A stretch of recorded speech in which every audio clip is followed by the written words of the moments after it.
Ok, primero vamos a explicar la nomenclatura para los trabajos que me tienen que enviar. Entonces ahí están ustedes viendo las consignas, ¿no? Ahí le pueden dar copiar pantalla. Entonces el archivo que me tienen que enviar ustedes, primero empieza con su grupo en el que están inscritos. ¿Eh? Independientemente del grupo en el que en realidad tomen la materia, es la nomenclatura del grupo en el que están inscritos. Después agregan un guión medio y después va a haber una clave de 4 caracteres que va a corresponder al trabajo que se está solicitando. Después van a agregar un guión medio, van a comenzar con su apellido paterno, guión medio, apellido materno. Y bueno, la idea es de que me lo envíen ya sea en formato Word o en PDF, no importa, pero que tenga esa nomenclatura. Y los apellidos sin acentos o caracteres adicionales, ¿no? Entonces, bien, aquí les pongo un ejemplo, que voy a poner aquí en negritas, es el ejemplo, por ejemplo, ¿no? Este es para el ejercicio que me tienen que entregar del estratificado, que su nomenclatura va a ser EJ04. ¿Sí? Entonces ponen su grupo, diagonal, bueno, más bien guión medio, la nomenclatura del ejercicio que me están enviando, sus dos apellidos. Eso obviamente me facilita a mí las cosas porque automáticamente cuando yo transfiera sus archivos a la carpeta de su grupo, automáticamente pues ya me los ordena por el apellido y yo ya puedo ver ahí rápidamente de quién es y de qué trabajo se trata. Y después yo les voy a enviar, así como les envié en el trabajo pasado, un archivo ya revisado que va a tener esta nomenclatura. ¿Sí? Le voy a agregar un guión medio y 3 de estas ref de revisión. Entonces ya ustedes también rápidamente pues pueden asociar el nombre en su computadora del trabajo que ustedes enviaron y del el trabajo que yo le estoy revisando. De tal manera que cuando ustedes aparezcan en su explorador, pues les va a aparecer juntos tanto el trabajo que ustedes enviaron como el trabajo ya revisado que yo les estoy enviando. Entonces esa va a ser la nomenclatura. ¿Sí? Ok, todos esos trabajos, los que me entreguen de manera definitiva y en donde yo les voy a enviar la revisión, va a ser al correo del Gmail. ¿Sí? Ese va a ser el único canal para que me entreguen trabajos y para que bueno, lo tienen que subir al Classroom para que haya un registro, pero yo directamente del Classroom no puedo descargar sus trabajos. Entonces, sí es bueno que me manden un correo al Gmail diciendo este es mi trabajo de tal trabajo, ¿sí? Y yo ahí voy a descargar todos sus trabajos y los voy a calificar y se los voy a reenviar. Las preguntas sí me las pueden hacer a mi correo, preferentemente al correo del Poli, para que también haya un registro y yo les voy a ir contestando. Ahí sí no hay problema, pero cuando me entreguen ya definitivamente su trabajo, tiene que ser a través de el Gmail, porque ese es el que está asociado a la plataforma del Classroom. ¿Sí? Bueno, entonces vamos a continuar con la clase.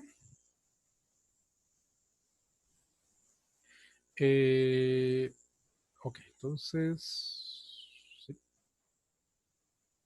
Bueno, entonces estábamos viendo cómo calcular los esfuerzos en cada una de las capas. Ya por ahí algunos me enviaron sus preguntas que de alguna manera traté de contestar. Algunos que me enviaron preguntas ayer por la noche, pues todavía no las contesto, pero ahorita pues, las podemos contestar. Bueno, pues nos quedamos en cómo van ustedes a sacar los esfuerzos. ¿Sí? Ok, entonces ya habíamos tenido, o ya de alguna manera tenemos aquí el comportamiento global de su estratificado, ¿sí? Entonces, bueno, eso está representado por una matriz, esta que está acá, ¿no? Entonces, esta es su ecuación constitutiva de su estratificado, pero expresada en términos de rigidez, ¿no? Entonces, tenemos aquí las cargas y momentos por unidad de longitud. Recuerden, también esa es una confusión, por ahí varios tienen esa confusión. Estos subíndices que están aquí, NX, NY y NXY, no indican la dirección en la que va la carga. Bueno, en este caso de las cargas por unidad de longitud sí coinciden. Más bien, este subíndice indica el esfuerzo que las está generando. Recuerden ustedes que estas Ns son las cargas por unidad de longitud resultantes en la superficie media, pero son las cargas por unidad de longitud resultantes producidas por la distribución de esfuerzos a lo largo del espesor. Entonces, este Nx significa que es la carga resultante por unidad de longitud en la superficie mediana producida por la distribución de esfuerzos sigma x. Este Ny que está aquí es la carga por unidad de longitud resultante en la superficie mediana producida por la distribución de esfuerzos sigma y. Nxy es la carga por unidad de longitud resultante en la superficie mediana producida por la distribución de esfuerzo tau xy. Ahora, con respecto a los momentos, tenemos mx, my y mxy. M subíndice x no es un momento que va en dirección de x. Es el momento resultante en la superficie mediana por unidad de longitud producido por la distribución de sigma x. Si sigma x va, o la fuerza producida por sigma x, o la diferencial de fuerza producida por sigma x, va en dirección de x, eso sí lo sabemos, pues entonces quiere decir que el momento producido por esa distribución de sigma x en realidad es un momento que va en dirección de y. Y eso está en el esquema que ya pues habíamos visto, ¿sí? My, por su parte, es un momento por unidad de longitud resultante en la superficie mediana producido por toda la distribución de esfuerzo sigma y. Sigma y sí produce fuerzas que van en dirección de y, pero la fuerza que va en dirección de y produce un momento alrededor de x, ¿sí? Y mxy es el momento resultante por unidad de longitud en la superficie mediana producido por la distribución de esfuerzo cortante tau xy. Por lo tanto, entonces, no indican dirección, indican el esfuerzo que los produce. Bien, entonces habíamos visto que teníamos su matriz de rigidez del estratificado, que tenía, pues, en realidad son tres componentes, nada más que una se repite en dos partes. Tenemos esta que es la matriz A, que es la matriz de rigidez en membrana. Tenemos la matriz B, que es la matriz de rigidez de acoplamiento membrana-flexión. Y tenemos la matriz de rigidez en flexión. Entonces, todas estas, así agrupadas como está aquí, la matriz ABD mayúscula es la matriz de rigidez global del estratificado. ¿Sí? Ahora también por ahí había confusiones en las deformaciones. Estas que están aquí son las deformaciones y curvaturas de la superficie mediana, que muchos querían calcular las curvaturas en cada capa, no. O sea, estos son las deformaciones de la superficie mediana y las curvaturas de la superficie mediana. ¿Sí? Estas son, digamos, constantes a todo el estratificado. Esas son las que hay en la superficie mediana. Bien, después, bueno, delta T pues es un escalar, ese no está imponiéndose ese escalar en todo el estratificado. Bien, después viene la rigidez térmica. La rigidez térmica tiene dos partes. Esta parte de aquí arriba son las cargas, bueno, más bien es la rigidez térmica en membrana del cascarón. Este que está aquí sería la rigidez térmica en flexión. Esta que está aquí por su parte es la rigidez higrométrica en membrana del cascarón y esta que está aquí es la rigidez higrométrica en fricción del cascarón. Entonces, esto les dice el comportamiento global del estratificado, ¿sí? Ahora, este sistema se puede invertir. Pero aquí. Y invertido, entonces, o sea, tienen que multiplicar toda la ecuación por la inversa de la matriz ABD mayúscula. La inversa de la matriz ABD mayúscula va a ser la matriz ABD minúscula, como está aquí. Entonces, ¿qué significa? Todo esto es una matriz de flexibilidad del cascarón. ¿Sí?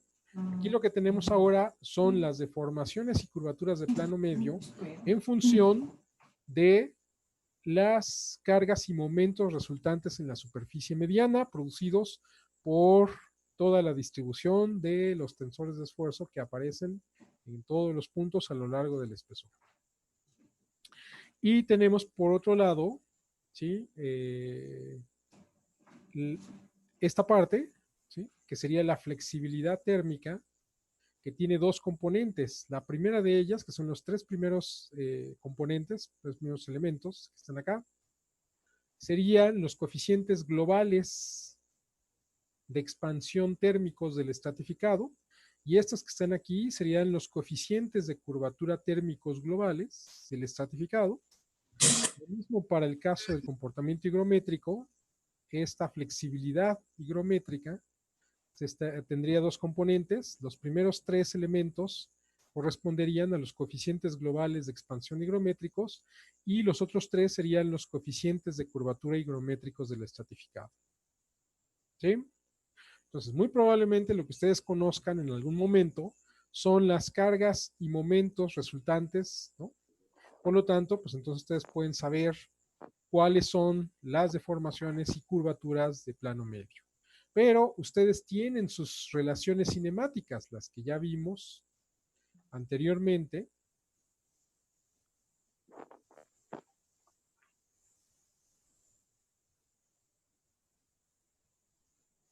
Estas que están aquí. ¿Sí? Entonces, Profesor, obviamente, ¿perdón? tengo una duda. Sí, ¿qué pasó? En estas deformaciones ya está incluido el efecto termohigrométrico. Claro, o sea, esta ecuación que ya estamos viendo aquí es ya incluido todo. O sea, estas son las deformaciones que se están resultando de toda esta ecuación, por eso llegamos a esta ecuación que está aquí. Ecuación constitutiva esta o en su forma de flexibilidad. O sea, estas son las deformaciones que se producen. Las curvaturas que se producen, estas son las cargas por unidad de longitud, los momentos por unidad de longitud que se producen, ese es el delta T, el delta H que está actuando ahí. ¿Sí? Sí. Este es el comportamiento. Sí, pero por ejemplo, para las deformaciones en cada capa, o sea, Claro, este es el comportamiento global. Lo que está aquí es el comportamiento global. Después ya se había definido unas relaciones cinemáticas, es decir, cómo se está moviendo ese elemento. Entonces, a partir del comportamiento global, de obtener el comportamiento global, entonces se puede regresar al comportamiento individual de cada capa, o se tendría que regresar al comportamiento individual de cada capa. Para eso, vuelves a utilizar tus relaciones cinemáticas.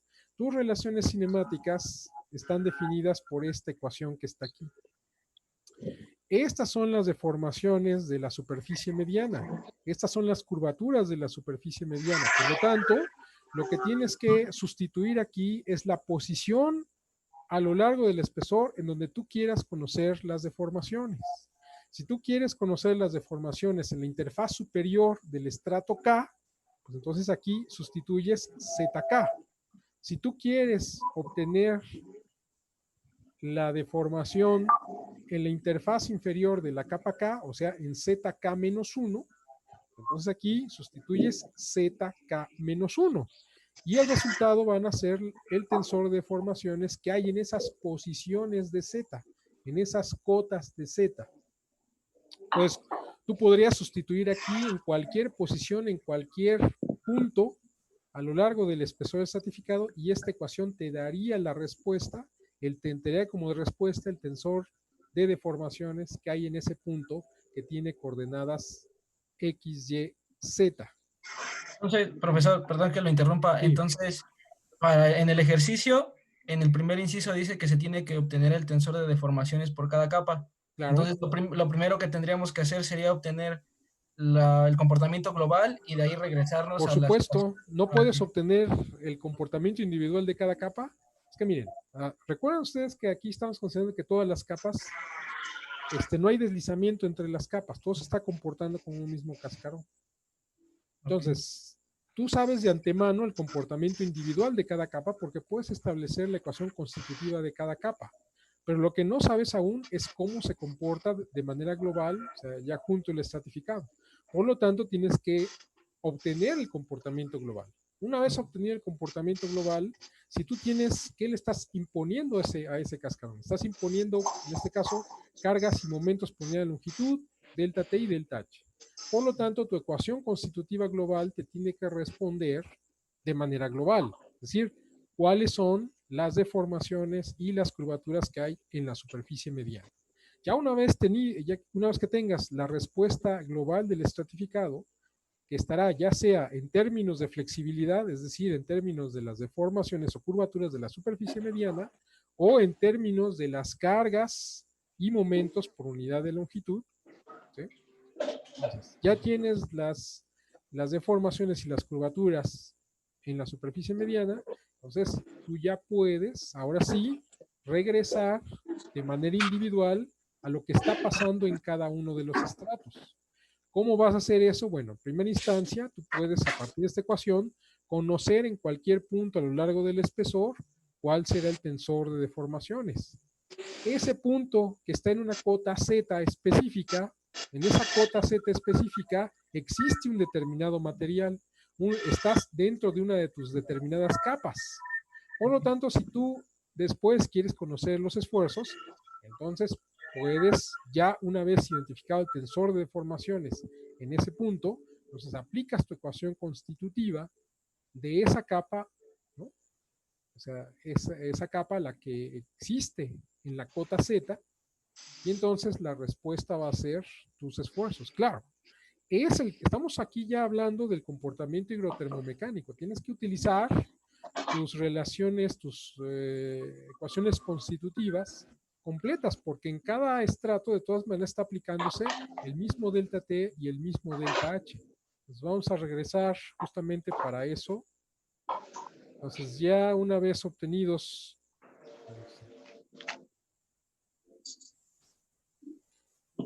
bien, entonces, claro, aquí ya está como regresamos, es decir, ustedes a partir de esa ecuación de sus relaciones cinemáticas pueden conocer en cualquier punto a lo largo del espesor, que de todas maneras esta ecuación les dice que el perfil de deformaciones, cualquiera que sea, o sea, aquí puede ser epsilon, epsilon X, epsilon Y o gamma XY, va a ser un perfil de deformaciones lineal, es lo que se está asumiendo de acuerdo a esta teoría clásica de estratificados.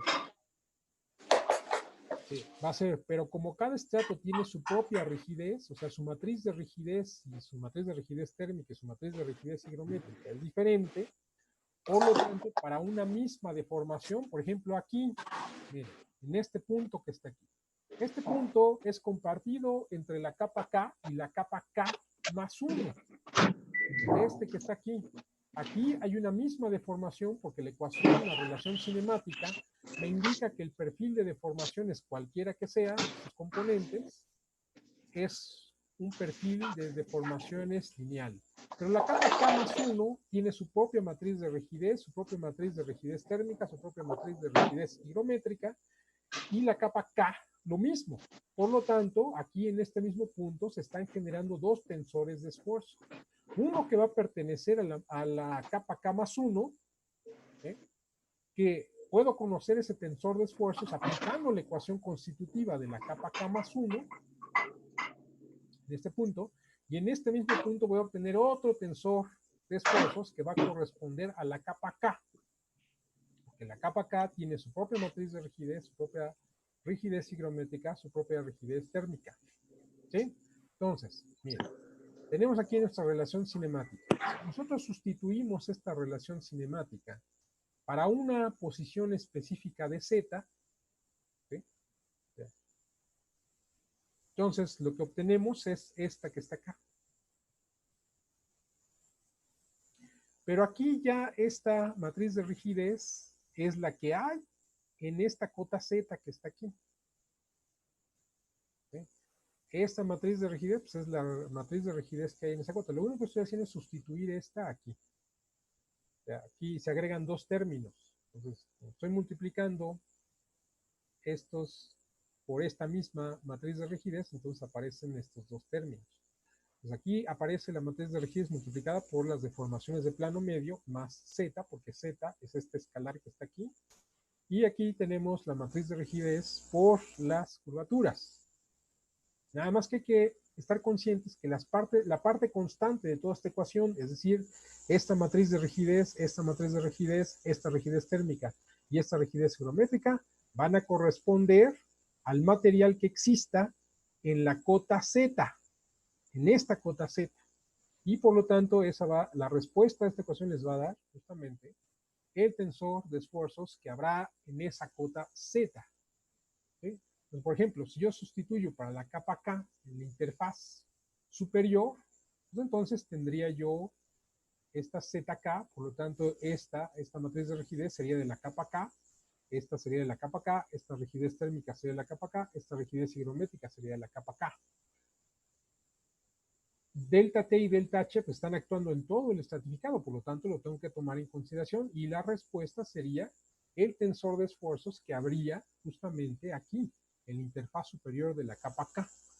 Lo mismo, si quiero conocer cuánto es el tensor de esfuerzos que habría en la cota ZK-1, entonces tendría yo que sustituir la misma deformación que aparece aquí, pero en la ecuación constitutiva de la capa K. ¿Sí? De la ecuación constitutiva de la capa K, pero evaluado en una posición ZK-1, que es lo que tengo aquí. Pues aquí sería ZK-1. ¿Cuál es lo que existe en la cota ZK-1? Pues existiría el material de la capa K, o sea, la ecuación constitutiva de la capa K. Y por lo tanto aquí pues tendría yo el tensor de esfuerzos que está apareciendo en la interfaz inferior de la capa K. Entonces esto lo tengo que hacer por cada una de las capas. O sea, tengo que evaluar dos veces. Esto es porque se está considerando que el perfil de deformaciones a lo largo de todo el espesor del estratificado es lineal. Por lo tanto, también es lineal en la capa K, en cualquiera de las capas. Pero como cada capa tiene su propia matriz de rigidez, entonces yo sé que de todas maneras hay una relación lineal, es una combinación lineal esta que está aquí abajo, ¿sí? Es decir, los esfuerzos son linealmente proporcionales a las deformaciones, por lo tanto yo sé que el perfil de esfuerzos en la capa K tiene que ser lineal.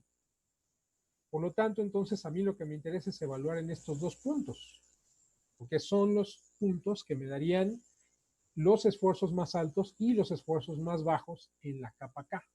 Cualquier otro punto de cualquier otra Z que esté comprendida entre ZK y ZK-1, pues me daría un valor intermedio de esfuerzos entre los valores extremos, que serían los que hay en ZK-1 y en ZK. Por eso es necesario evaluar en las dos interfaces de cada una de las capas. ¿Sí se entiende eso? Eso es importante. Pues eso lo tendrían que hacer. Claro, obviamente, todo eso son una cantidad de operaciones que, claro, ustedes lo pueden hacer a mano si lo quieren, pero yo sería la idea que ustedes lo hagan de una manera más sistematizada, ¿no? La plataforma en la que ustedes tengan acceso en este tiempo, puede ser Excel, hasta en Excel se puede hacer, ¿no? Ya si es más sofisticado, pues en algún lenguaje de programación, por ahí también algunos libres, entonces no veo problemas para hacerlo. Si lo quieren hacer a mano, pues también pueden hacer a mano, nada más que se van a llevar, obviamente, mucho tiempo. Entonces, yo sí sería de la idea que se haga un programa para hacer estos cálculos. ¿Sí? Profesor, Sí, Y, por ejemplo, una vez obtenidas las deformaciones y los esfuerzos en la capa, o bueno, en la interfaz superior o en la interfaz inferior, sí. este, para llevarlos al sistema de ejes principales, solamente hacemos uso de la matriz de transformación, o bueno, de las matrices de transformación correspondientes. Individuales, claro. O sea, tú tendrías ahorita todos los tensores de esfuerzos en un sistema global de coordenadas. Pero como cada capa tiene su orientación específica, es decir, el sistema de ejes principales de cada capa pues no coincide con el sistema global de coordenadas a menos de que la orientación sea cero. Entonces, individualmente en cada capa, aquí yo tendría que transformar este tensor de esfuerzos al sistema de ejes principales de la capa K, igual que este tensor de esfuerzos que está aquí, que es el interfaz superior, lo transformo al sistema de ejes principales de esa capa. Para eso se emplea obviamente la matriz de transformación T', pero T' de esa capa, para la orientación de esa capa K. ¿Sí se entiende? Ok, sí, pero no se le tendría que sumar ninguna contribución, ¿verdad? Porque ya estarían No, no, incluidas, no, o no, sea, no. No, no, no, las no. contribuciones térmicas y de humedad. Todo, todo, todo. O sea, si ustedes ocupan su ecuación que les dice el comportamiento hidrotermodinámico global y a partir de eso obtienen las deformaciones o curvaturas, aplican sus relaciones cinemáticas y después en cada capa de manera individualizada emplean su ecuación constitutiva ya considerando el comportamiento hidrotermomecánico, porque aquí es el delta T, el mismo delta T y el mismo delta H que tienen que utilizar aquí es al delta T y al delta H al que se sometió el estratificado. Pues automáticamente, obviamente, aquí les va a dar el tensor de esfuerzos que hay aquí y el tensor de esfuerzos que hay aquí. Después, obviamente, lo que tienen que hacer es transformar esos esfuerzos que están en el sistema XY, que es un sistema global para todas las capas, a un sistema de ejes principales, pero ya correspondiente a cada una de las capas. ¿Sí? Ahora. Ok. Después, claro, ya obtenidas o transformadas los esfuerzos al sistema de ejes principales, o sea, al sistema LT de cada capa, en esas dos posiciones, en ZK y en ZK-1, ustedes ya pueden en esas posiciones aplicar un criterio de falla. En este caso, Tsai-Hill, Tsai-Wu, ¿no? u otro, porque en la consigna, por ejemplo, en el caso del ejercicio, es de que ustedes identifiquen el modo de falla. Yo les di el criterio de Hashim, que es decir, con ese pueden identificar cuál es el modo de falla. Pero podrían aplicar otro criterio de falla que les diera justamente el modo de falla al que va a estar sometido. Entonces, en eso ya pueden aplicar, ¿no? Teniendo ya las componentes sigma L, sigma T y tau LT en una posición de Z específica, entonces ya ustedes pueden aplicar el criterio de falla y obtener, obviamente, tanto en la interfaz superior como en la interfaz inferior de cada una de las capas, el factor de resistencia. Ya con eso, ustedes pueden saber si alguna de las capas falla o no falla. ¿Sí se entiende eso? Sí. Sí. Bueno, ok, nos quedan 10 minutos de todas maneras, nos bota el sistema y nos volvemos a entrar, ¿no? Por favor. Bueno, entonces ahora vamos a ver lo que habíamos visto del comportamiento de membrana. Bien, entonces, para ver qué pasa con un estratificado cuando se está comportando como una membrana, para que se pueda comportar como una membrana, hay que cumplir estas dos condiciones que están aquí. Primero, que no se estén imponiendo momentos flectores. Es decir, para que haya momentos flectores en el estratificado significa que ustedes tienen carga transversal. Una distribución de carga transversal. Entonces, si no hay carga transversal, pues entonces no se van a producir momentos flectores. Quiere decir que todas las cargas están o coinciden con la superficie mediana, o sea, son NX, NY o NXY o combinación de todas ellas. Pero no hay momentos. Esa es la primera. La segunda condición es de que el estratificado sea simétrico. Porque si no es simétrico, de todas maneras, saben ustedes que las cargas NX, NY, NXY les van a producir curvaturas. Entonces ahí ya no se estaría comportando simplemente como una membrana, sino habría una flexión, que estaría acoplado el comportamiento de membrana y el comportamiento de flexión. Entonces, la segunda condición es que su matriz B sea cero, los elementos de su matriz B sean cero. Y para eso ya habíamos visto que el estratificado tiene que ser simétrico, simétrico respecto de la superficie mediana.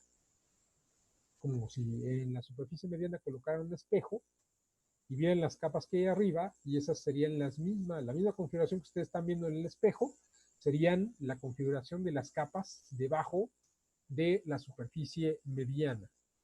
¿Sí? En ese caso, entonces, su ecuación se simplifica, su ecuación constitutiva de cascarón, se simplifica a esta que estamos viendo aquí. ¿Sí? Obviamente, si yo le impongo a ese estratificado que ahora se está comportando como membrana, le impongo deformaciones delta T y delta H, pues entonces se van a producir cargas por unidad de longitud, que serían estas. Yo puedo invertir este sistema.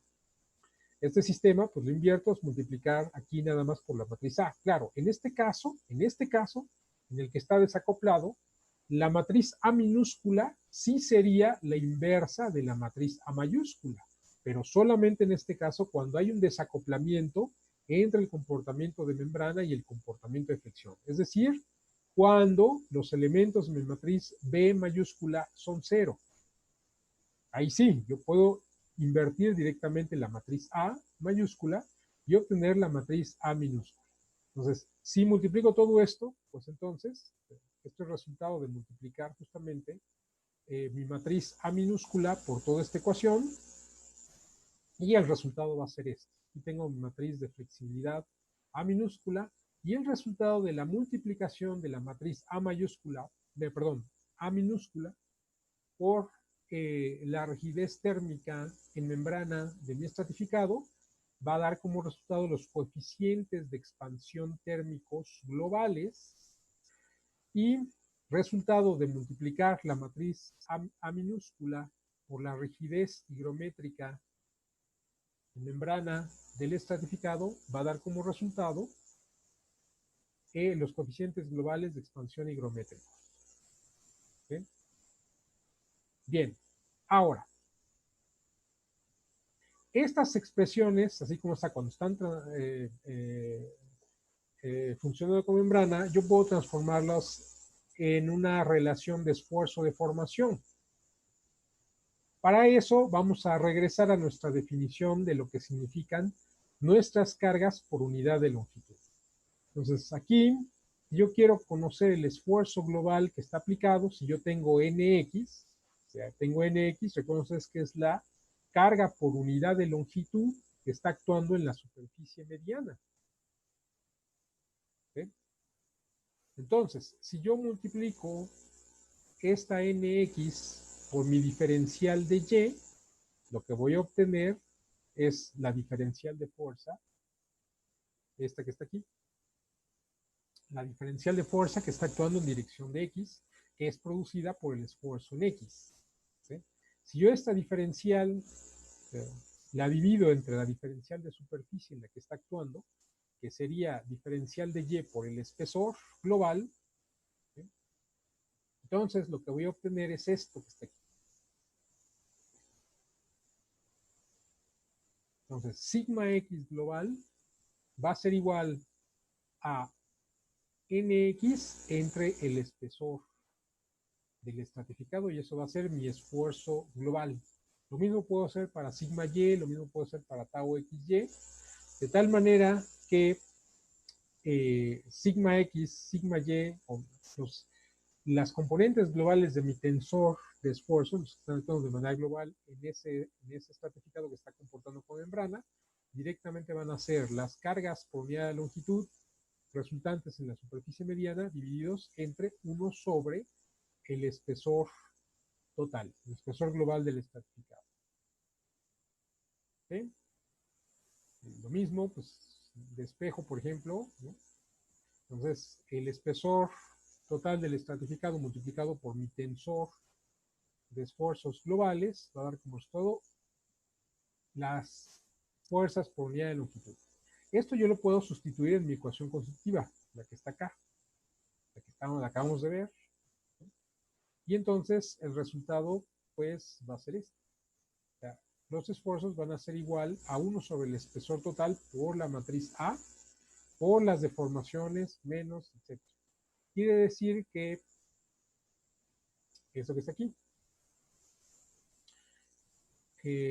la matriz A, toda la matriz A, si yo la multiplico por el inverso del espesor total, lo que voy a obtener es una matriz de rigidez global.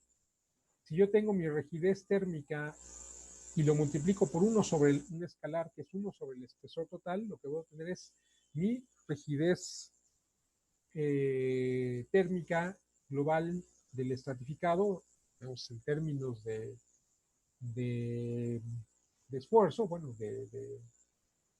como lo habíamos conocido para una sola capa, igual la rigidez térmica en membrana del estratificado multiplicado por 1 sobre el espesor total va a ser la rigidez térmica global del estratificado, de tal manera que puedo representar ese comportamiento de la misma manera en que podría ser representado para una sola capa. Claro, nada más que aquí son los esfuerzos globales. Estos esfuerzos globales, pues no tendrían un significado, o sea, no me servirían para obtener la resistencia si estos esfuerzos producen alguna falla o no.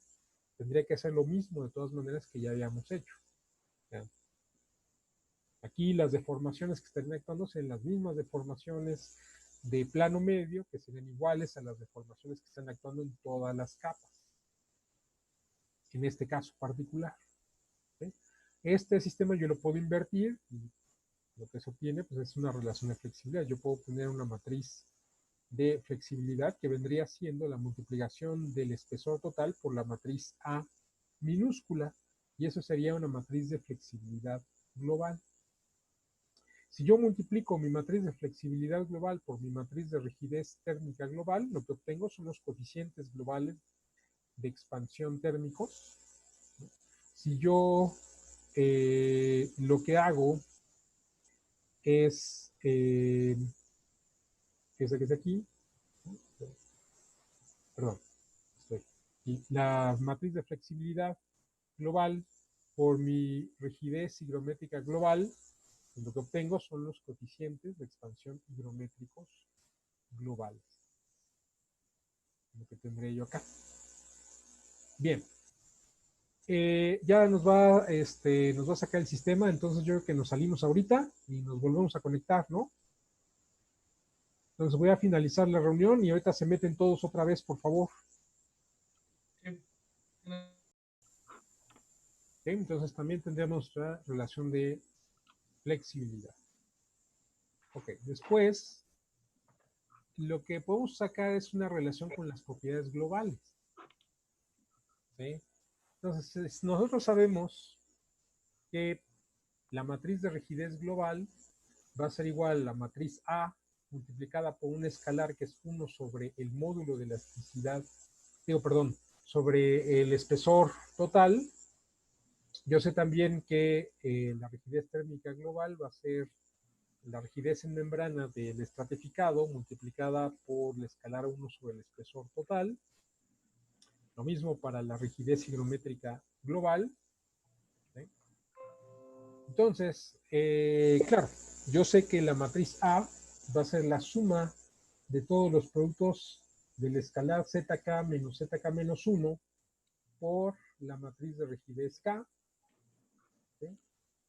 Entonces, yo puedo igualarlos, es decir, yo puedo hacer esta igualación que está aquí.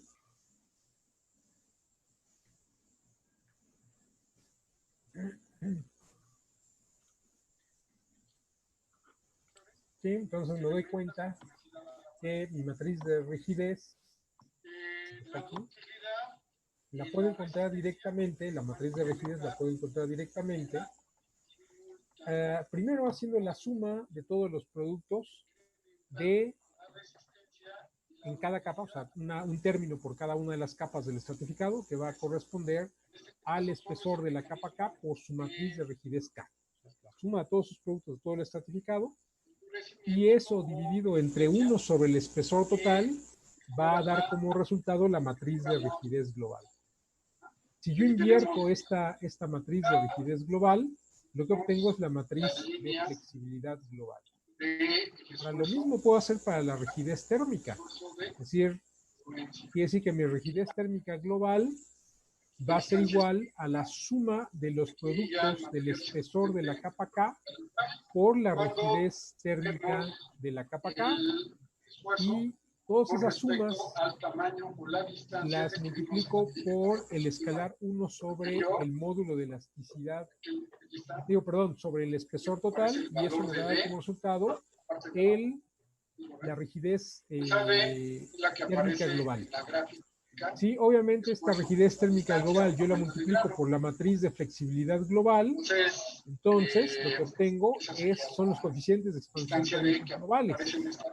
Lo mismo para la rigidez térmica. La rigidez térmica global va a ser igual a la suma de todos los productos del espesor K por la rigidez térmica de la capa K, y eso tamaños de grano más grandes. A toda esa suma la multiplico por un escalar más frágil, que va a ser tamaño igual. de grano pequeño hace que el material sea más útil y por lo tanto se incrementa su capacidad. A ver, si alguien por ahí está también escuchando esta clase, entonces por ahí, cuando menos en esta reunión, bájenle el volumen de su micrófono, porque se escucha la otra, ok. Entonces, bien, nos habíamos dicho que para la rigidez higrométrica global va a ser igual a la suma. ¿Ya me escuchan o no me escuchan? Ya. Sí, estamos, profe. ¿Sí? Ok, entonces, bueno, estábamos viendo que, claro, la rigidez higrométrica global,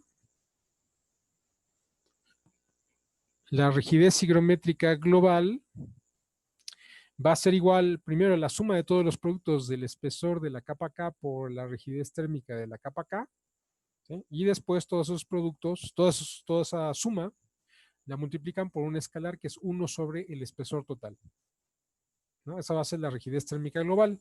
La rigidez térmica global por la matriz de flexibilidad global va a dar como resultado los coeficientes globales de expansión térmicos. Ahora, si ya se tiene la matriz de flexibilidad global, ¿sí? Entonces, como si volviéramos a hacer un ensayo, por ejemplo, de tensión. En un ensayo de tensión sabemos que, por ejemplo, sigma X es diferente de 0 y todo lo demás, ¿no? Entonces, lo que podemos saber, pues nos quedan estas ecuaciones. Quiere decir que de aquí directamente podemos evaluar cuánto sería el módulo de elasticidad global, que vendría siendo el inverso del elemento de la matriz de flexibilidad global S11. También de ahí podríamos obtener la relación de Poisson global XY, ¿no? Porque sabemos que va a ser menos, ¿no?, este cociente entre los elementos S21 y S11. Si volviéramos a hacer un ensayo de tensión, extraer unas probetas en dirección del eje Y lo sometemos a una máquina de ensayos mecánicos, lo metemos en una máquina de ensayos mecánicos que tiene un solo grado de libertad, entonces sabemos que sigma X va a ser igual a 0, pero sigma Y sería diferente de 0. Entonces, quiere decir aquí que directamente podríamos encontrar el módulo de elasticidad en Y haciendo 1 sobre S22 y la relación de Poisson YX haciendo este cociente, menos S12 entre S22. Para el corte, entonces, si pudiéramos hacer un ensayo de corte casi puro, entonces directamente el módulo de corte XY de este estratificado sería igual a 1 sobre el elemento S66. Entonces, con eso ustedes pueden obtener las propiedades globales del estratificado, o sea, su módulo de elasticidad global, la relación de Poisson, las relaciones de Poisson XY o YX, el módulo de elasticidad en Y y el módulo de corte XY. ¿Sí se entiende? Eso también creo que se los pedía, pero de la misma manera podrían obtener cuál sería alfa alfa X, alfa Y, alfa XY, porque directamente estas componentes de los coeficientes globales de expansión térmico tendrían 3 componentes, alfa X, alfa Y y alfa XY. Y lo mismo de aquí, pues este tensor les daría directamente los coeficientes globales de expansión higrométricos beta X, beta Y y beta XY. Profesor, tengo una Sí, duda. ¿qué pasó? Por ejemplo, para el ejercicio, la Sí, primera parte se tiene que tomar en cuenta que el estratificado no se está comportando como membrana. Y no. para esta parte de De esta la... parte nada más es la relación que hay entre el comportamiento global del estratificado y las propiedades globales. Por eso estoy aquí en esta sección. Esto ya no es el comportamiento de membrana, esto ya es las propiedades globales. Ok, pero para poder obtener esas propiedades globales se tendría que suponer que No, no se supone nada. ahí ya no. Tú, Ok. de tus matrices, de tu matriz A, tú puedes encontrar tu matriz Q, inviertes tu matriz Q, tu Q global, que es lo que estoy diciendo aquí. Sí, ¿Sí? Tienes tu matriz A, ¿estamos de acuerdo? sí. Multiplicas 1 sobre el espesor total y lo que vas a obtener es una matriz de rigidez global. Ah, Esa ok. matriz de rigidez global le sacas la inversa y vas a obtener una matriz de flexibilidad global. Ah, ok. Sí, ya lo entendí. Eh, Perfecto. Tu parte N alfa, que sería la rigidez térmica en membrana que tendría ese estratificado, lo multiplicas por 1 sobre el espesor total, va a ser igual a tu rigidez térmica global. Si tu rigidez térmica global la multiplicas por la matriz de flexibilidad global, lo que obtienes son los coeficientes de expansión térmicos globales. Ah, ¿Sí? ok, ok. Sí, ya lo entendí, profesor. Gracias. Igual para los coeficientes de expansión higrométricos. ¿Sí? Profesor, pero Sí, aunque en este problema no se esté considerando como membrana, vamos, para obtener las propiedades globales, ¿sí se está apoyando como de esa consideración o no? Porque al final de cuentas, esa matriz A, o bueno, la relación, claro, es sí, considerando, en parte sí, pero lo que aquí yo estoy tratando de explicar es, o sea, las propiedades globales, o sea, tienen un significado en el sentido de que son propiedades de ingeniería. ¿Cómo obtienes tú unas propiedades de ingeniería? O sea, tú tienes tu estratificado y yo te digo, ¿cuánto es el módulo de elasticidad en X que tienes estratificado? ¿Qué harías para ello? Pues extraer una probeta cuya eje axial de esa probeta coincida con la dirección X de tu estratificado. ¿Y qué vas a hacer con esa probeta? Pues la vas a meter en una máquina de ensayos mecánicos. ¿Sí estamos de acuerdo? Tú vas a meter en esa máquina de ensayos mecánicos y le vas a pegar una galga que esté en dirección de X para que puedas encontrar una relación entre el sigma X y el epsilon X. Entonces, por eso es todo lo que te estaba explicando acá. ¿Sí? Por eso este es el sustento para decirles que el módulo de elasticidad en X sería 1 sobre el elemento S11 de su matriz de flexibilidad global. ¿Sí? ¿Sí se entiende? sí, ok, entonces vamos a considerar que, por así decirlo, se realizarían ensayos con el estratificado. Claro. O sea, tú agarras un estratificado, es lo que te estoy diciendo. O sea, si yo te digo, a ver, ¿cuál es el módulo de elasticidad en X de ese estratificado? Pues tú tienes que extraer una probeta cuyo eje axial coincide con la dirección X y lo vas a meter a una máquina de ensayos mecánicos. Pero tú sabes de antemano que en esa máquina de ensayos mecánicos solamente tiene un grado de libertad. Por lo tanto, sabes que no va a haber epsilon Y. Por lo tanto, sabes que solamente vas a tener sigma X. Claro, sigma X global. Por lo tanto, esta consideración que estoy haciendo aquí se vuelve válida. ¿Sí? Y por lo tanto, entonces, directamente de aquí, yo podría sacar esta relación que está aquí. Si yo acomodo esta relación, está aquí, me dice que mi esfuerzo sigma X global va a ser igual a 1 sobre S11 por epsilon X global. Independientemente, ¿no? Independientemente que haya un acoplamiento y además en ese caso sería muy complicado que hubiera curvatura, por ejemplo, capa X. aunque yo sé que el estratificado va a tener un acoplamiento membrana-flexión, ¿sí? El hecho de que yo tenga nada más sigma X y que le diga a la máquina, al cabezal de la máquina, estírate tantos milímetros por minuto, lo que va a pasar es de que prácticamente la curvatura se va a hacer cero. Porque normalmente las probetas que se utilizan para eso, como lo vamos a ver en la siguiente sesión, que ya va a ser los ensayos mecánicos, normalmente pues las probetas tienen una relación de esbeltez relativamente grande, es decir, el espesor es pequeño en comparación con su longitud.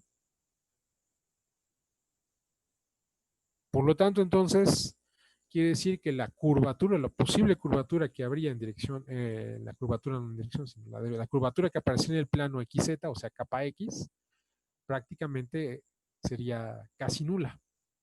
¿Sí se entiende más o menos? Sí, y por ejemplo, para el ensayo en Y, capa Y también sería cero por lo que comenta. Aproximadamente podemos suponer que capa X, sí, claro, porque es como si tuvieras una hoja de papel. Tú estiras la hoja de papel, ¿no? Y aunque muy probablemente tu hoja de papel tiene acoplamiento membrana-flexión, porque las fibras, aunque son aleatorias, pero pues no pueden ser simétricas, pues tu hoja de papel es muy delgadito en comparación con las dimensiones de la probeta, o sea, con tu longitud de la probeta.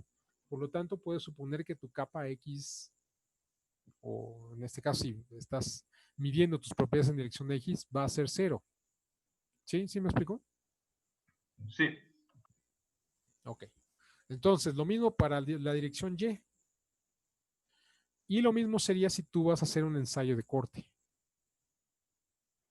Entonces, por eso podemos suponer que esto es válido y por lo tanto podemos suponer que esa sería la manera de estimar las propiedades globales. Eso no significa que no dejen de existir los acoplamientos.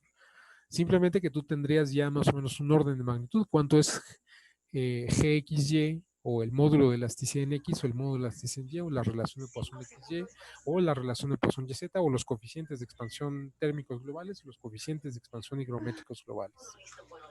¿Sí se entiende? Sí. Bueno, preguntas hasta aquí.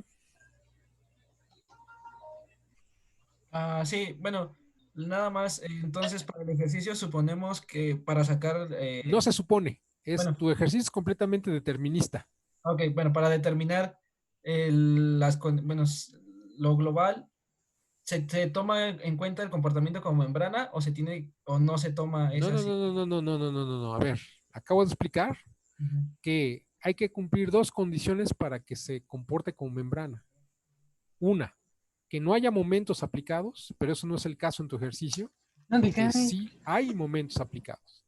Y la segunda es de que tu estratificado sea simétrico. Y en tu caso, el estratificado no es simétrico. Ok. Por lo tanto, tu estratificado en el caso del ejercicio no se está comportando como membrana. Sí. ¿Sí? Lo Ujú. único que yo te estoy pidiendo es que calcules las propiedades globales. Eso sí. Eso sí. Ok. Ujú. ¿Dudas? ¿Dudas hasta aquí?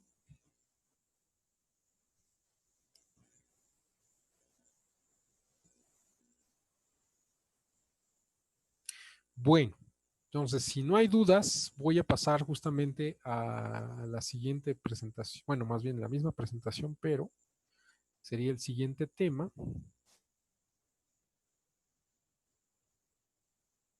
Aquí estoy.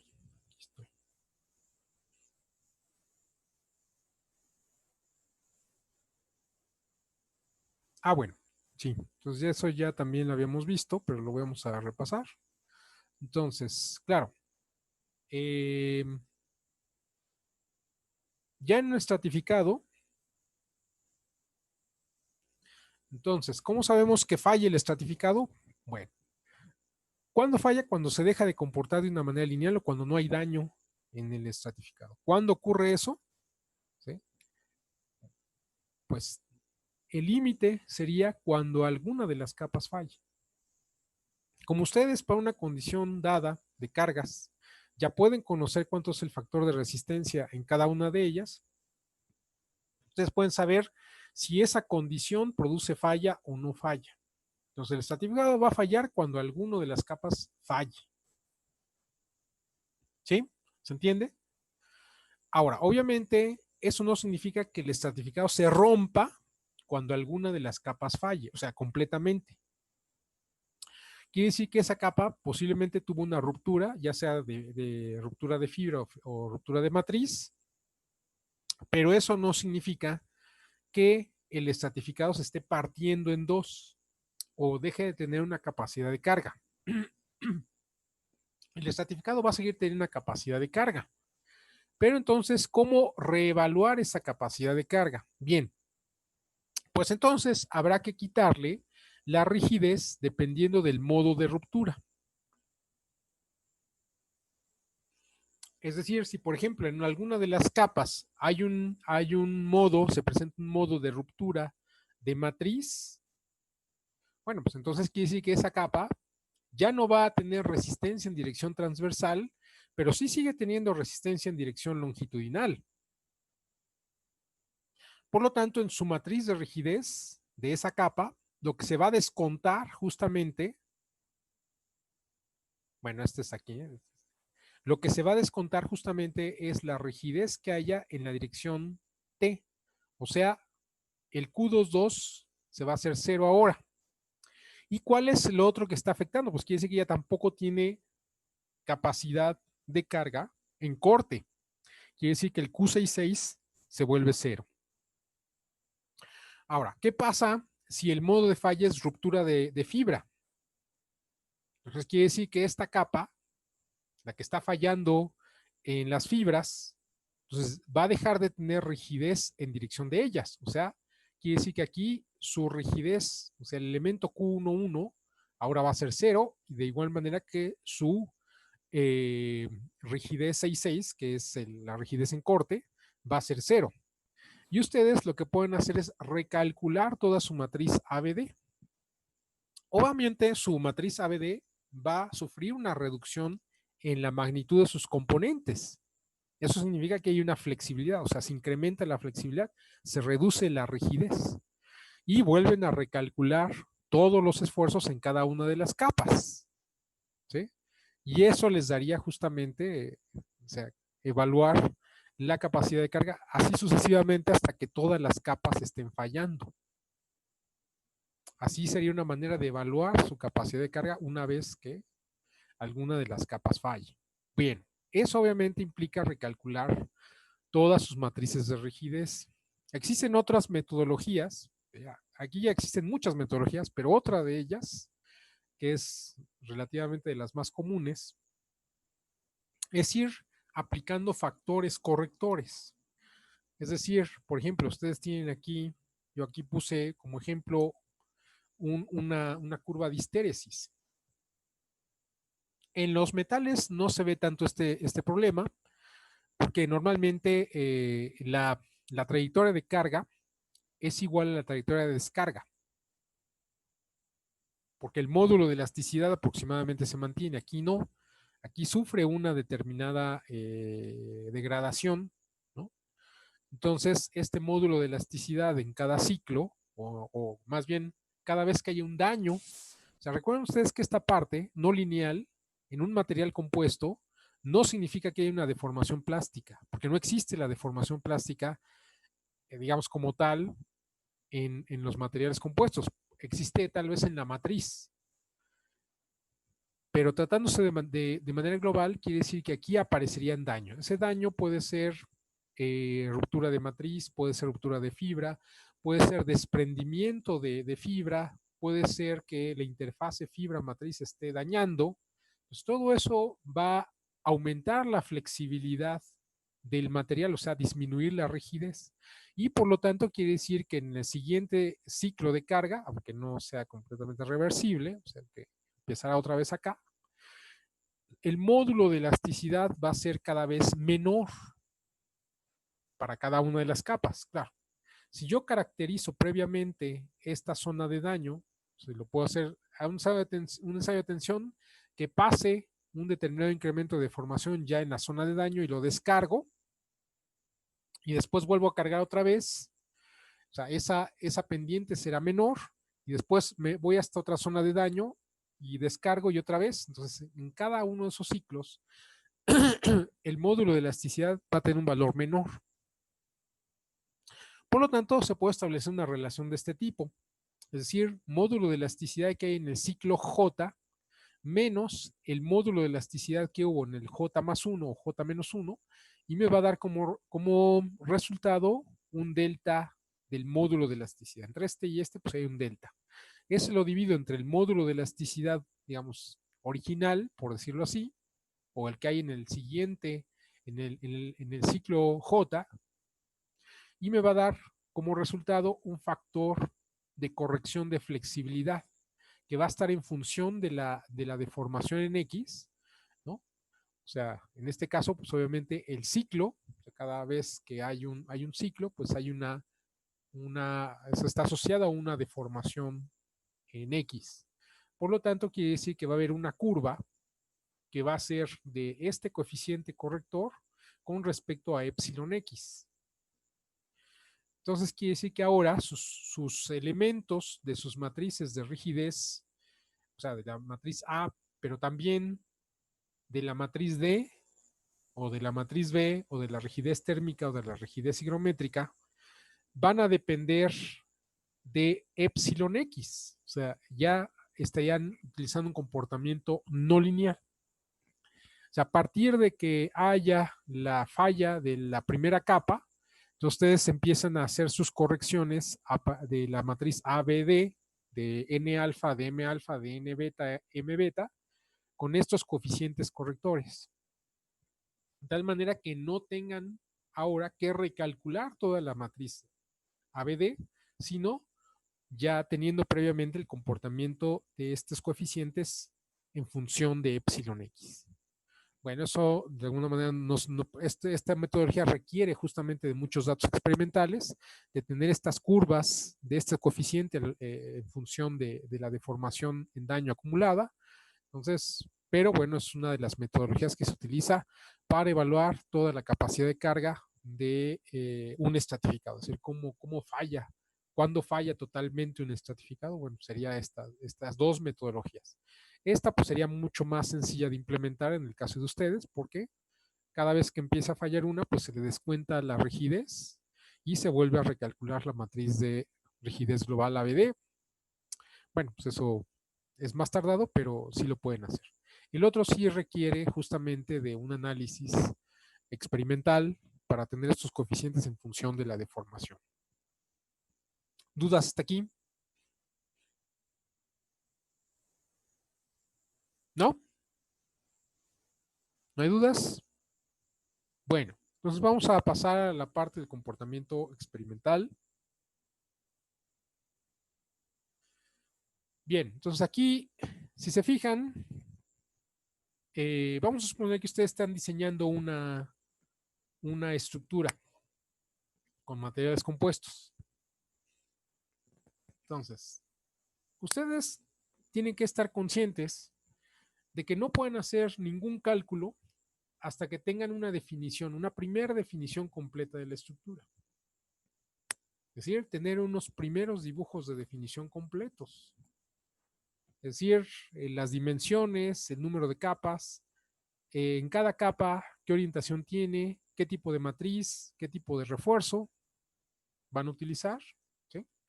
Teniendo esa definición, entonces ustedes pueden calcular cosas. Mientras no tengan esa primera definición, no pueden calcular nada.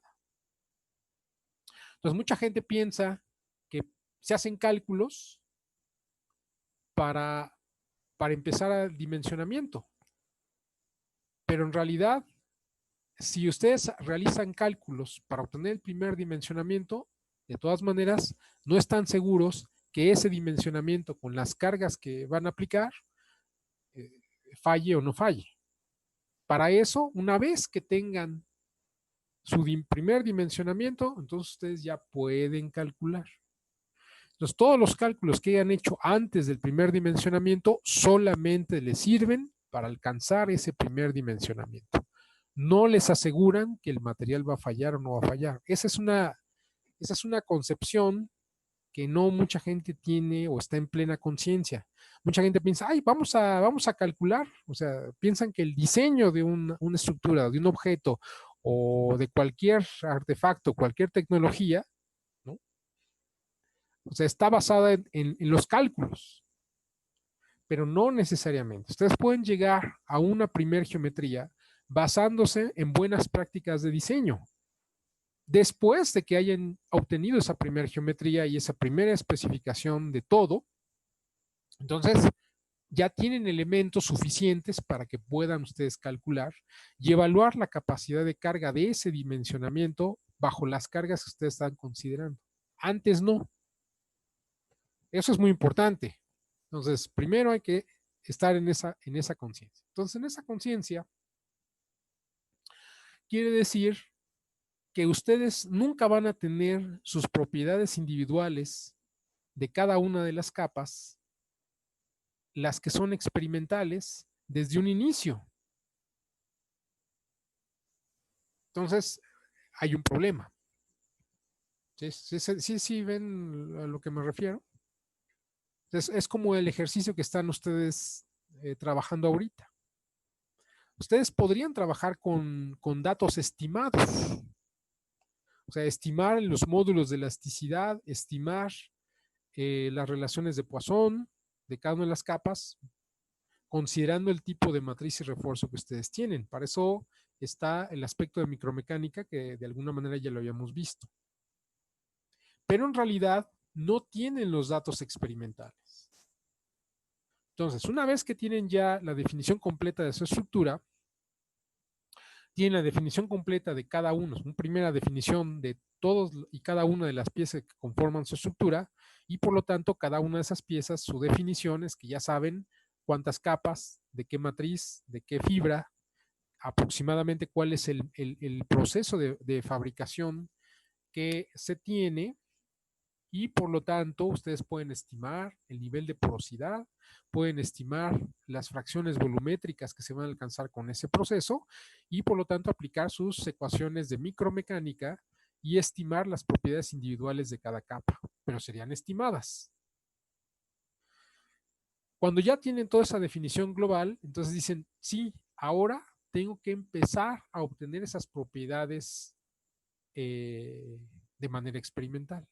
Ustedes tendrían que fabricar una serie de probetas que sean representativas de los procesos con los cuales van a fabricar sus piezas, y entonces sí, van a ir empezando a obtener sus propiedades experimentales. Entonces, nosotros aquí vamos a ver justamente cuál es la base de esas propiedades experimentales. Por ejemplo, los módulos de elasticidad en L, el módulo de elasticidad en T, la relación de Poisson en L, la relación de Poisson en T,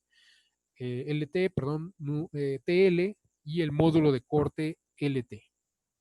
Entonces, para ello, pues requieren de hacer una serie de ensayos experimentales. Bien, para eso además también ustedes, resultado del proceso de fabricación, pues van a tener unas ciertas características, es decir, su compuesto va a tener una cierta densidad, unas ciertas fracciones volumétricas, tanto de refuerzo como de matriz, ¿sí? Y entonces tienen también que evaluarlas. Entonces vamos a empezar viendo los ensayos para obtener las propiedades físicas, es decir, primero la densidad y las fracciones volumétricas, ¿sí? Entonces, primero, para obtener la densidad, lo que se hace normalmente, ¿sí?, es que si yo extraigo probetas, vamos a suponer que ustedes hacen una fabricación de una de sus piezas. Así voy a hacer mi pieza, con los materiales que están previstos, con el proceso de fabricación previsto, y de esa pieza extraen probetas. Y de esas probetas, o sea, pedazos de la estructura, quieren medir, por ejemplo, la densidad. Entonces, ustedes se basaran en técnicas de metrología dimensional, es decir, midiendo los espesores. No podrán medir todos y cada uno de los espesores que hay en ese dominio de su pedacito de pieza, ¿no? Tendrían que muestrearlo, espesores en puntos específicos, y sacar de todas maneras las dimensiones, y como forma parte de un cascarón que no necesariamente es una pieza regular, entonces tendrían dificultad en obtener el volumen. Pero si ustedes aplican un método hidrostático, es decir, basados en el principio de Arquímedes, que dice que cualquier objeto que está sumergido en un fluido, entonces va a recibir un empuje hidrostático. Ese empuje hidrostático va a ser igual al peso del fluido desplazado. ¿Sí? ¿Cuánto es el peso del fluido desplazado? Pues obviamente va a ser el volumen de ese fluido desplazado multiplicado por el peso específico del fluido. ¿Qué quiere decir? Que si yo mido ese empuje hidrostático, tengo manera de medir el empuje hidrostático y conozco el peso específico del fluido en el que está sumergido ese objeto, entonces puedo conocer el volumen. Pero aquí no me importa qué forma tenga. Aquí será el volumen que esté sumergido. Entonces, mi probeta puede tener cualquier volumen mientras tenga yo la capacidad de medir ese empuje hidrostático, entonces puedo determinar el volumen. Eso es el método más convencional para medir la densidad. Entonces, para eso, ¿sí? Estamos hablando de probetas pequeñas que tienen unos cuantos centímetros cúbicos, tal vez menos de 1 centímetro cúbico, posiblemente 1 centímetro cúbico, o 2 centímetros cúbicos, ¿sí? Son pequeñas esas probetas. Entonces se requiere tener una balanza que cuando menos tenga una resolución de 1 miligramo. ¿Sí se entiende? Ahora, estas balanzas analíticas normalmente tienen por debajo un ganchito. Entonces, ese ganchito van a colocar ustedes una herramienta, que es esta que está aquí, en donde colocar su probeta. Esa probeta la tienen que sumergir. Por lo tanto, necesitan, por ejemplo, un vaso de precipitados. Un vaso de precipitados con un fluido de referencia que puede ser el agua destilada. Esa agua destilada, ustedes hay amplia información en la literatura, hay tablas de incluso de vapor, hay tablas que les dicen a una determinada temperatura, una determinada presión, cuánto va a ser la densidad del agua destilada. Eso hay abundancia de información disponible. Entonces ustedes pueden conocer el peso específico del agua en el que van a sumergir su probeta, siempre y cuando tengan datos de la temperatura y, por ejemplo, de la presión atmosférica. Que la presión atmosférica no influye tanto, lo que sí influye más es la temperatura. Entonces, ustedes pueden medir la temperatura que hay exactamente en ese vaso de precipitados, ¿sí? Al momento de hacer la medición y ver las tablas y saber cuánto es la densidad del agua destilada y por lo tanto saber el peso específico de ese fluido de referencia. Ahora, primero, necesitan poner ese vaso de precipitados sobre una mesa que tenga un desplazamiento vertical. O sea, la balanza la tienen que colocar en una parte que esté fija, que no se mueva. Y este vaso de precipitados lo tienen que poner sobre una mesa que pueda quedar fija en una posición, pero que esa posición vertical pueda cambiar, de tal manera que ustedes puedan descubrir la herramienta, colocar la probeta y volver a colocarla en una determinada posición. Pero para eso, ese dispositivo que ustedes utilicen, que puede ser una mesa, debe estar asociado a un extensómetro, algo que les indique la posición vertical en la que está en ese momento la mesa en donde están colocando su vaso de precipitados. ¿Sí? Bueno, ya se me va a acabar el tiempo.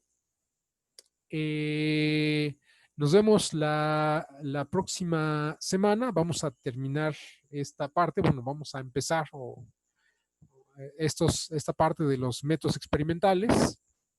No vamos a poder hacer la práctica que normalmente hago, pero pues ni modo, ahí sí. Y yo creo que nos va a llevar una o dos sesiones más para terminar de alguna manera el programa. Entonces, pues sí les invito a que hagan su ejercicio, ¿no? Porque ese ejercicio prácticamente engloba todo lo que vimos de la teoría de estratificados y de la resistencia de los estratificados y de todo eso. Entonces, pues me lo envía, ¿no? Ok, entonces nos vemos la próxima clase. Estudien, por favor, ¿sí? De todas maneras, toda la teoría de estratificados está en el libro. Si alguien no tiene el libro, pues ahí dígale a algún compañero que le pase, que le escanee, que le mande fotos del libro para que pueda tener esa información. Ah, por cierto, hay una compañera que creo que no le califiqué. Sí, ¿qué pasó? ¿Alguna pregunta de Alexis? Bueno, les iba a Sí, decir que esta profe. compañera, sí ya revisé, pero estaba en los correos no deseados. Entonces le voy a calificar a su compañera y le envío su archivo y le corrijo la calificación para el tercer parcial, no puedo hacer más. ¿Sí? ¿Qué más? ¿Qué pasó? Profe, una duda, ¿para cuándo es el ejercicio, la fecha límite? Yo les voy a decir, todavía les doy chance, todavía. La próxima semana les digo para qué fecha, la fecha límite. Pongo fecha límite ahí en el Classroom, pero todos se los digo. ¿Sale? Gracias, profe. Gracias. Ok, entonces hagan su ejercicio, ¿no? Por favor. Y nos vemos, cuídense. Igualmente, profesor. Hasta luego, profe. Gracias.